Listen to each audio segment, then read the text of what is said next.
Hi, welcome to Crash Course, and today we will be covering the topic of the Cold War. As Richard Nixon said, the Cold War isn't thawing, it is burning with a deadly heat. What was the Cold War? The Cold War began not too long after World War II ended. It was a long period of tension between the democracies of the Western world and the communist countries of Eastern Europe. The West was led by the United States, and Eastern Europe was led by the Soviet Union. Some of the Western leaders included Ronald Reagan, Harry Truman, John Kennedy, and Dwight Eisenhower. The main communist leaders included Joseph Stalin and Leonid Brezhnev. These two countries became known as the two superpowers. These two powers never officially declared war on each other, but they fought indirectly in the Korean War, the Vietnam War, the arms race, and the space race. Because of the Soviet threats on Western Europe, the U.S. created the Marshall Plan to help rebuild Western Europe's economy. What was the purpose of the Marshall Plan? The Marshall Plan was an American aid to Western Europe. The U.S. gave away $13 billion. This money was used to rebuild Western Europe's economy after World War II. The goal of the U.S. was to rebuild damaged areas, remove trade barriers, modernize industry, improve European prosperity, and prevent the spread of communism. Along with the Marshall Plan, another U.S. victory was the Berlin Airlift. What was the Berlin Airlift? The Berlin Airlift was an effort by the U.S. and Allied forces to supply people in their sectors of the city with over 2.3 million tons of cargo total. The Berlin Airlift was due to a blockade by the Russians who wanted Berlin all to themselves. So they blocked all railroads, highways, and canals from Western control. In the end, the Allied powers gained back control.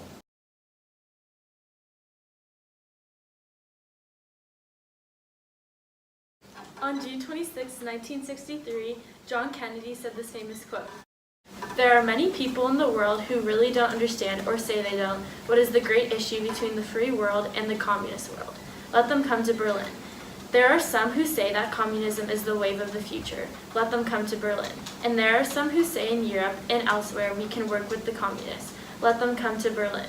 And there are even a few who say that it is true that communism is an evil system, but it permits us to make economic progress. Let them come to Berlin." Alright, next we have the Truman Doctrine. The overall goal was to aid Western Europe and contain communism. The United States wanted to stop the Soviet Union's spread of communism and decided to provide political, military, and economic assistance to all democratic nations being threatened by the Soviet Union. Oh, look what we have here, the mystery compartment. Looks like it's a letter from Winston Churchill. The safety of the world requires a new unity in Europe, from which no nation should be permanently outcast. It is from the quarrels of the strong parent races in Europe that the world wars we have witnessed, or which occurred in former times, have sprung. Twice in our own lifetime we have seen the United States against their wishes and their traditions, against arguments the force of which it is impossible not to comprehend, drawn by irresistible forces into these wars, in time to secure the victory of the good cause, but only after frightful slaughter and devastation had occurred. Twice the United States has had to send several million of its young men across the Atlantic to find the war, but now war can find any nation wherever it may dwell between dusk and dawn. Surely we should work with the conscious purpose for a grand pacification of Europe within the structure of the United Nations and in accordance with its charter. That, I feel, is an open cause of policy of very great importance, in front of the Iron Curtain which lies across Europe, other causes for anxiety. What is NATO and why is it significant to the U.S.? NATO, also known as the North Atlantic Alliance, is a military alliance between 29 North American and European countries. This treaty was brought about and founded by 12 countries during the Cold War. The purpose of this treaty was to protect Western countries from Soviet Union attacking. The U.S. was one of the 12 countries who founded this treaty, along with Canada, West Germany, and Western Europe. It was so significant to the U.S. because it was the first peacetime military alliance the United States entered into outside of the Western Hemisphere. The U.S. saw it as a defensive alliance during the Cold War, but the USSR and Stalin saw it as an aggressive alliance towards the Soviet Union. What was the arms race? The arms race in the Cold War was between the United States and the Soviet Union. The arms race between these two countries depicted a large and rapid increase in military or naval power in a competitive fashion in order to strike fear or push each other's side. In the case of the Cold War, each country kept building up their military arsenals with nuclear weapons and warfare. As a result of the nuclear buildup, each country was struck overwhelmingly with fear of being bombed, so commercials and advertising were made to help prevent this for casualties.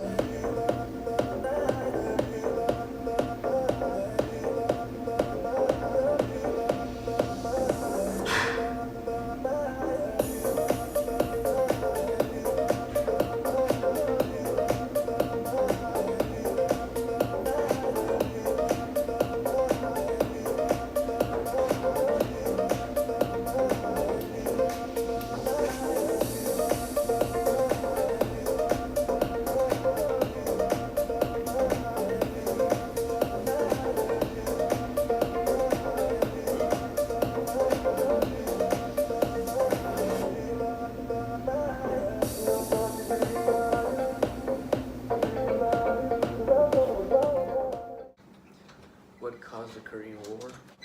The Korean War started on June 25, 1950, when North Korea Communist Army invaded non-communist South Korea. It all began when some 7,000 soldiers from the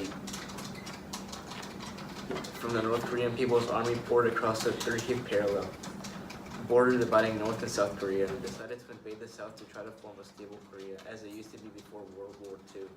Instead, the U.S. decided to stop communism from spreading and decided to attack North soldiers back. How did the Korean War end? North and South Korea remained separated and occupied the same amount of territory they had in the beginning. Hey Trevor, how do you organize a space party? Of course, you plan it. Ha. You might wonder, what is Sputnik and how did it affect the U.S.? Sputnik was the world's first artificial satellite, and it was launched by the Soviet Union. It came back as a shock to the U.S. and intensified the space race. Eisenhower responded by speeding up the U.S.'s space program. On the other hand, what is the domino theory? The domino theory is the theory that a political event in one country will cause similar events in neighboring countries. Why was the United States involved in Vietnam? Vietnam War was a mistake brought by U.S. leaders who exaggerated the influence of communism and underestimated the power of nationalism. In other words, the United States got involved to prevent communism from spreading throughout Southeast Asia. How did the Vietnam War end? Vietnamization was an effort to begin to end the war, which meant the U.S. beginning to withdraw troops. Nixon wanted a complete exit of all U.S. involvement in the war, ending the Vietnam War, which lasted from 1969 to 1973. President Richard M. Nixon assumed responsibility for the Vietnam War as he swore the oath of office on January 20th, 1969. He knew that ending this war was honorably was essential to his success in the presidency.